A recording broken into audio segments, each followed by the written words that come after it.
السلام عليكم، صباح الخير. معكم دكتور مصطفى.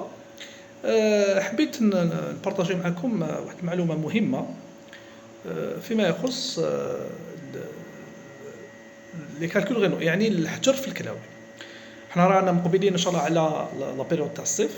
لا بيريود تاع الصيف حنا عندنا نلاحظوا بزاف هذا الشيء يقوى عندنا، اللي هو الناس اللي يجونا على جال الالام والسطر تاع الكلاوي. يعني لازم نفهموا حاجه، كاين خطا شائع بزاف يقعوا فيه الناس، اللي هو انهم ما يشربوش ما يكفي من الماء. بالكم باللي الانسان كيما يشرب بزاف الماء يعني يوقع فيها نقص التميه، ديزيدراتاسيون ريلاتيف، يعني على حساب.